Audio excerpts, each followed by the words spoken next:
Hi friends, welcome to Naveen tips and tricks. This is Naveen Guduri. ఈరోజు మనం ఎవరైతే టెట్ డిఎస్సికి ప్రిపేర్ అవుతున్నారో వారి కోసం సోషల్ మెథడాలజీలో చాలా ఇంపార్టెంట్ టాపిక్ సాంఘిక శాస్త్ర నిర్వచనాలకు సంబంధించి వివిధ శాస్త్రవేత్తలు వారి అభిప్రాయాల ప్రకారం ఇచ్చిన నిర్వచనాలను ఎలా గుర్తుపెట్టుకోవాలో ఈ వీడియోలో మీకు సింపుల్గా అర్థం విధంగా ట్రిక్స్ ద్వారా ఎక్స్ప్లెయిన్ చేస్తాను. కాబట్టి వీడియోని మాత్రం స్కిప్ చేయకండి. ఇంకా ఎవరైనా మన ఛానల్ సబ్స్క్రైబ్ చేయని వారు ఉంటే సబ్స్క్రైబ్ చేయండి. వీడియో నచ్చితే మాత్రం లైక్ చేయడం మర్చిపోకండి. ఫ్రెండ్స్, ఒక అనౌన్స్మెంట్ అండి. డిఎస్సికి సంబంధించి షార్ట్ ట్రిక్ కోర్స్ అనేది లాంచ్ చేయడం జరిగింది. ఇంకెవరైనా కోర్స్ తీసుకోవాలంటే యాప్ లింక్ వీడియో కింద డిస్క్రిప్షన్లో పెట్టడం జరుగుతుంది. లేదంటే మీరు ప్లేస్టోర్లో నవీన్ టిప్స్ అండ్ ట్రిక్స్ అని టైప్ చేయగానే మన యాప్ ప్లేస్టోర్లో అవైలబుల్లో ఉందండి. అలానైనా డౌన్లోడ్ చేసుకొని ఈ కోర్స్ అనేది చూడండి. ఇందులో మీకు 100% ట్రిక్స్తో ప్రతి ఒక్క వీడియో ఈజీగా అర్థమయ్యే విధంగా, ర్యాపిడ్ రివిజన్ ద్వారా ప్రతి ఒక్కరికి ఈజీగా అర్థమయ్యే విధంగా 100% ట్రిక్స్తో వీడియోస్ అనేది ప్రిపేర్ చేయడం జరిగింది. కాబట్టి ఈ కోర్స్ అనేది చూడండి. నచ్చిన వారు ఉంటే కోర్స్ తీసుకోండి.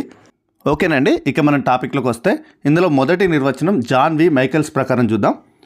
ఇతను ఏమంటున్నాడంటే, మానవునిలో అతనికి తన భౌతిక సాంఘిక పరిస్థితులతో ఏర్పడిన అంతశ్చర్యలలో వ్యవహరిస్తుంది, మానవ సంబంధాలు వివరిస్తుంది అని చెప్తున్నాడు ఇతని నిర్వచనం ప్రకారం. ఇది ఎలా గుర్తుపెట్టుకోవాలి? ఇక్కడ కలర్తో పెట్టింది అబ్జర్వ్ చేయండి. భౌతిక సాంఘిక పరిస్థితులు, మానవ సంబంధాలు. జాన్ వి మైకెల్స్. బెస్ట్ ఫ్రెండ్స్ని ఏమంటారు? ఇక్కడ ట్రిక్ ప్రకారం చూడండి. బెస్ట్ ఫ్రెండ్స్ని ఇతను నా జాన్ జిగ్రీ అంటారు, వీడు నా జాన్ జిగ్రీ అని చెప్తారు. జాన్ జిగ్రీ అంటే బెస్ట్ ఫ్రెండ్స్. ఇక్కడ జాన్ అనేది కీవర్డ్. జాన్ జిగ్రీ అని గుర్తుపెట్టుకోండి. అయితే జాన్ జిగ్రీ బెస్ట్ ఫ్రెండ్స్ ఎలా అవుతారు? వాళ్ళ సాంఘిక పరిస్థితులు కానీ, భౌతికంగా సాంఘిక పరిస్థితులు, వాళ్ళ మానవ సంబంధాలు బలంగా ఉంటేనే కదా వాళ్ళు బెస్ట్ ఫ్రెండ్స్ అయ్యేది. వాళ్ళ మానవ సంబంధాలు, వాళ్ళతో ఉన్న రిలేషన్ బలంగా ఉంటేనే బెస్ట్ ఫ్రెండ్స్ అవుతారు, సాంఘిక పరిస్థితుల్లో కానీ భౌతికంగా కానీ. అలాంటి వారే జాన్ జిగ్రీ బెస్ట్ ఫ్రెండ్స్ అవుతారు. కాబట్టి ఇక్కడ కీవర్డ్స్ ఇందులో వస్తున్నాయి చూడండి. భౌతికంగా సాంఘిక పరిస్థితులతో మానవ సంబంధాలు ఎవరికైతే బలంగా ఉంటాయో వాళ్ళిద్దరు బెస్ట్ ఫ్రెండ్స్, జాన్ జిగ్రీ ఫ్రెండ్స్ అవుతారు. జాన్ జిగ్రీ, ఇక్కడ జాన్ జిగ్రీ అంటే జాన్ వి మైకెల్స్. ఓకేనా? మైకెల్స్ మానవ సంబంధాలు మాతో స్టార్ట్ అవుతుంది. ఇలా కూడా గుర్తుపెట్టుకోవచ్చు. ఓకేనా? నెక్స్ట్ నిర్వచనం జేమ్స్ హమ్మింగ్స్. ఇతని ప్రకారం నిర్వచనం చూడండి. చారిత్రక, భౌగోళిక, సాంఘిక విషయాల, ఈ మూడు చారిత్రక, భౌగోళిక, సాంఘిక విషయాల అంతర సంబంధాల అధ్యయనమే అని నిర్వచించాడు ఈ సాంఘిక శాస్త్ర నిర్వచనం ప్రకారం. సాంఘిక, భౌగోళిక, చారిత్రక ఈ విషయాల అంతర సంబంధాల అధ్యయనమే అని నిర్వచించాడు. ఎవరు? James hummings. ఇది ఎలా గుర్తుపెట్టుకోవాలి? ఇక్కడ హమ్మింగ్స్ అని ఉంది. ఇక్కడ హమ్మి అని చూడండి. హమ్మి మమ్మీ. ఓకేనా? సిమిలర్గా ఉన్నాయి. హమ్మి అనగానే మమ్మీ గుర్తొస్తుంది. కాబట్టి మమ్మీతో ఏదున్నా, మనసులో ఏదున్నా, మన మనసులో అంతరంగా ఏదున్నా చెప్తాం, ఏది దాచుకోకుండా చెప్తాం, మమ్మీతో చెప్తాం. కాబట్టి ఇక్కడ హమ్మి అంటే మమ్మీతో మనసులో అంటే అంతరంగా ఏదున్నా కూడా చెప్తాం. ఓకేనా? కాబట్టి అంతరంగా అనేది ఇక్కడ కీవర్డ్. అంతర సంబంధాలు, అంతరంగా. ఓకేనా? ఇలా కీవర్డ్స్ తోటి గుర్తుపెట్టుకోవచ్చు. హమ్మింగ్స్ ఏమన్నాడంటే అంతర సంబంధాలు అనేది గుర్తుపెట్టుకోవాలి. నెక్స్ట్ జేమ్స్ హై ఏమంటున్నాడు నిర్వచనం ప్రకారం చూడండి. సామాజిక శాస్త్రాలు చెప్పిన విషయాలు దర్పణమే సాంఘిక శాస్త్రం అని అంటున్నాడు. సామాజిక శాస్త్రాలు చెప్పిన విషయాల దర్పణమే సాంఘిక శాస్త్రం. దర్పణమే అనేది కీవర్డ్. ఇక్కడ దర్పణమే అనేది కీవర్డ్.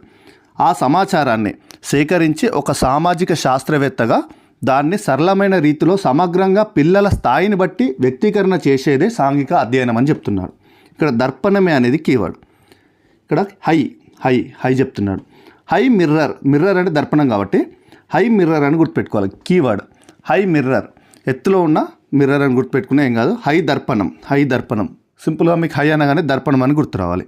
ఇలా కీవర్డ్స్ ప్రకారం మనం నిర్వచనం ఇస్తే ఆ నిర్వచనంలో ఉన్న కీవర్డ్ని లింక్ చేసుకుంటూ, శాస్త్రవేత్తని లింక్ చేసుకుంటే ఈజీగా గుర్తుపెట్టుకోవచ్చు. దర్పణం, చాలా ఎత్తులో ఉన్న దర్పణం, మిర్రర్ అని గుర్తుపెట్టుకోవచ్చు. నెక్స్ట్ జేఎం ఫారెస్టర్ ప్రకారం నిర్వచనం చూడండి. సాంఘిక శాస్త్రం అంటే సమాజ అధ్యయనము, సమాజం ఏర్పడిన విధానము, ఆ సమాజంలో విద్యార్థుల బాధ్యతాయుత ప్రవర్తనను తెలియజేయడం దీని యొక్క ముఖ్య లక్ష్యం అని అంటున్నాడు. ఎవరు? ఫారెస్టర్. ఇక్కడ ఫారెస్టర్ని ఫారెస్ట్ ఆఫీసర్ అన్నట్టు లింక్ చేసుకోవాలి. ఫారెస్టర్ అనగానే ఫారెస్ట్ ఆఫీసర్ లానే ఉంది పేరు. ఓకేనా? ఫారెస్ట్ ఆఫీసరు ఎలా ఉంటారు? బాధ్యతాయుతమైన ప్రవర్తన కలిగి డ్యూటీ చేస్తాడు. బాధ్యతాయుతంగా డ్యూటీ చేస్తాడు, పని చేస్తాడు. బాధ్యతాయుతమైన ప్రవర్తన కలిగి డ్యూటీ చేస్తాడు. ఇలా ఆఫీసర్ అనేవాడు బాధ్యతాయుతంగా పనిచేస్తాడని లింక్ చేసుకుంటే ఇక్కడ బాధ్యతాయుత ప్రవర్తన అనేది కీవర్డ్. ఓకేనా? ఇందులో ఉన్న కీవర్డ్స్ ప్రకారం దీన్ని లింక్ చేస్తున్నాను, అబ్జర్వ్ చేయండి. నెక్స్ట్ అలా గుర్తుపెట్టుకోవచ్చు.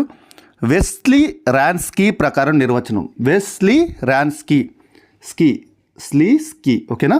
ఇక్కడ చూడండి వీళ్ళు ఏమంటున్నారు, బోధించడం కోసం సూక్ష్మం ఇక్కడ ఇది కీవర్డ్ సూక్ష్మం అనేది, సూక్ష్మం చేసిన వివిధ సామాజిక అధ్యయనాల భాగమే సాంఘిక అధ్యయనం అని చెప్తున్నాడు. ఇక్కడ సూక్ష్మం అనేది కీవర్డ్ ఓకేనా.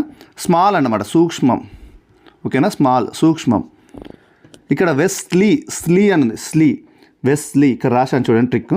స్లీ స్మాల్ అని చదువుకోవాలి. స్లీ అనగానే స్మాల్ అంటే సూక్ష్మం సంబంధించి, బోధించడం కోసం సూక్ష్మం అంటే సూక్ష్మం చేసిన వివిధ సామాజిక అధ్యయనాల భాగమే సాంఘిక అధ్యయనం. అర్థమైంది కదా. నెక్స్ట్ ఎంపీ ముఫట్ ప్రకారం నిర్వచనం. ఎంపీ ముఫట్ ఇతని ప్రకారం నిర్వచనం చూడండి. ఒక వ్యక్తి రసాయన గణిత శాస్త్రాల్లో దిట్ట కావచ్చు, పర్ఫెక్ట్ కావచ్చు, సాంకేతిక పరిజ్ఞానం కూడా కలిగి ఉండవచ్చు ఓకేనా. కానీ సహచరుల పట్ల సరైన వైఖరి లేకపోతే సమైక్యమైన పౌరునిగా అతను జీవించలేడు ఓకేనా.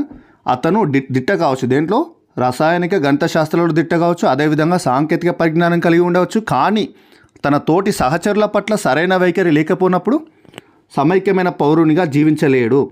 జీవించడం అనేది ఒక కళ అని చెప్తున్నాడు ఎంపీ ముఫట్. ఇది ఎలా గుర్తుపెట్టుకోవాలి, అన్నింటిలో దిట్ట అయిన పర్ఫెక్ట్ అయినా కూడా తోటి సహచరులతో సరిగా లేకపోతే అతను ఎంపీ అయినా జాగ్రత్తగా చూడండి, అతను ఎంపీ అయినా ఫట్టే, హిట్ కాదు ఫట్టే ఓకేనా. ఇక్కడ అన్నిట్లో పర్ఫెక్ట్ అయినా, అన్నిట్లో దిట్ట కావచ్చు, కానీ తోటి సహచరులతో సరిగా లేకపోతే అతను ఎంపీ అయినా కానీ ఫట్టే, హిట్ కాదు ఫట్టే అంటే ఇక్కడ ముఫట్ ఫట్టే ఓకేనా. ఇలా లింక్ చేసుకోవాలి నిర్వచనం. నెక్స్ట్ సెకండరీ విద్యా పునర్వ్యవస్థీకరణ కమిషన్, అమెరికాకు సంబంధించి సెకండరీ విద్యా పునర్వ్యవస్థీకరణ కమిషన్ అమెరికా. దీని ప్రకారం నిర్వచనం ఏమిస్తుంది, మానవ సమాజ అభివృద్ధికి తోటి మానవ సముదాయంలో కలిసి జీవించే విధానాన్ని తన అభ్యున్నతికి సంబంధించిన ప్రత్యక్ష పరోక్ష అంశాల పట్ల అవగాహన పెంపొందించేదే సాంఘిక శాస్త్ర నిర్వచనం అని చెప్తున్నారు. దీని ప్రకారం ఈ కమిషన్ ప్రకారం అమెరికాకు సంబంధించి ఇది ఎలా గుర్తుపెట్టుకోవాలి, అమెరికా అంటే అభ్యున్నత స్థానంలో ఉంది. అమెరికా అనగానే అభ్యున్నత స్థానం అని గుర్తొస్తుంది. అమెరికా అభ్యున్నత స్థానంలో ఉంది. ఇక్కడ తన అభ్యున్నతికి సంబంధించిన ప్రత్యక్ష పరోక్ష అంశాల పట్ల అవగాహన పెంపొందించేదే అని చెప్తుంది ఈ కమిషన్, అమెరికాకు సంబంధించి కమిషన్, సెకండరీ విద్య పునర్వ్యవస్థీకరణ కమిషన్. ఇలా లింక్ చేసుకోవాలి. అమెరికా అభ్యున్నత స్థానంలో ఉంది. అభ్యున్నతి అనేది keyword. Next Victoria school board సాంఘిక అధ్యయన కమిటీ. దీని ప్రకారం నిర్వచనం చూడండి, నిర్ణీత స్థలంలో మానవుని యొక్క జీవితమే సాంఘిక అధ్యయనం అని చెప్తుంది. ఏం కమిటీ, విక్టోరియా స్కూల్ బోర్డు సాంఘిక అధ్యయన కమిటీ. నిర్ణీత స్థలంలో మానవుని యొక్క జీవితమే సాంఘిక అధ్యయనం అని నిర్వచించింది. ఇది ఎలా గుర్తుపెట్టుకోవాలి, ట్రిక్ చూడండి. ఎవరైనా కానీ విక్టరీ అంటే ఏంటి, విజయం. ఎవరైనా కానీ విజయం సాధించాలంటే సరైన కాలంలో సరైన స్థలంలో, ఇక్కడ చూడండి సరైన స్థలంలో అంటే నిర్ణీత స్థలంలో ఒక మంచి ప్లేస్ ఉండాలి. ఏదైనా కష్టపడి చదువుతున్నారనుకోండి, మీకు సక్సెస్ కావాలంటే కష్టపడి చదవాలంటే మంచి స్థలం ఎంచుకోవాలి ఫస్ట్. అంటే చుట్టుపక్కల ఉన్న స్థలం అనేది బాగుండాలి, చదవడానికి అనుకూలంగా ఉండాలి. నిర్ణీత స్థలంలో కష్టపడితే సరైన కాలం వచ్చినప్పుడు సరైన టైం కూడా రావాలి ఓకేనా. సక్సెస్ రావడానికి సరైన టైం కూడా రావాలి. సరైన కాలం వచ్చినప్పుడు అంటే నిర్ణీత కాలంలో అప్పుడే విజయం సాధిస్తారు. విక్టరీ అంటే విజయం సాధిస్తారు. ఇక్కడ విక్టరీ అంటే దీని ప్రకారం ఇక్కడ డీకోడ్ చూసుకోండి. విక్టరీ అంటే విక్టోరియాకి సంబంధించి. విక్టరీ ఎప్పుడు వస్తుంది, ఇక్కడ నిర్వచనంలో చూడండి, నిర్ణీత కాలం, సరైన కాలం రావాలి, టైం రావాలి విజయం రావడానికి. నిర్ణీత స్థలంలో, మంచి స్థలంలో కష్టపడి చదివినప్పుడు ఓకేనా. ఇవి రెండు కీవర్డ్స్ వస్తే విక్టోరియా స్కూల్ బోర్డు సంబంధించి సాంఘిక అధ్యయన కమిటీ ఇచ్చిన నిర్వచనం అనేది గుర్తొస్తుంది. మానవుని యొక్క జీవితమే సాంఘిక అధ్యయనం. అర్థమైంది కదా. నెక్స్ట్ చూడండి, ఆర్హెచ్ దవే ప్రకారం నిర్వచనం చూడండి. సహజంగా విద్యార్థుల్లో దాగి ఉన్న అంతర్గత శక్తులను బయటికి తీయడానికి వారి సామర్థ్యం ఆధారంగానే విద్యాబోధన జరగాలని ఎవరన్నారు, ఆర్హెచ్ దవే అన్నాడు. సహజంగా విద్యార్థులు దాగి ఉన్న అంతర్గత శక్తులను బయటకు తీయడానికి వారి సామర్థ్యం ఆధారంగా వారి సామర్థ్యం అవుతుందో దాని ఆధారంగానే విద్యా బోధన జరగాలి అని ఆర్హెచ్ దవే అన్నాడు. ఇది ఎలా గుర్తుపెట్టుకోవాలి చూడండి. ట్రిక్: అంతర్గత శక్తులను బయటకు తీయడానికి వారి అంతర్గత శక్తులను బయటకు తీయడానికి ఒక దారి ఉంది.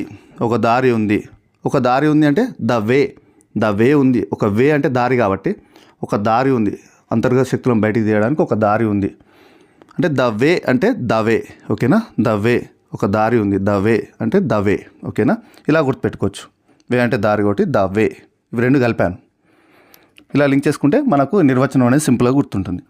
ఇలా చిన్న చిన్న కీవర్డ్స్ ఆ నిర్వచనంలోనే ఉంటాయి. ఆ నిర్వచనంలో ఉన్న కీవర్డ్స్ని లింక్ చేసుకోవాలి. లింక్ చేసుకొని చదువుకుంటే మనకు ఆ డెఫినేషన్, ఎగ్జామ్లో ఇచ్చిన డెఫినేషన్ ఇది ఎవరన్నారు అనగానే ఆ డెఫినేషన్లోనే కీవర్డ్ని మనం లింక్ చేసుకుంటే అక్కడ కింద వారు ఎవరన్నారు అనేది ఉంటుంది కాబట్టి ఆప్షన్లో ఈజీగా మీరు చూడడంతోనే గుర్తుపెడతారు.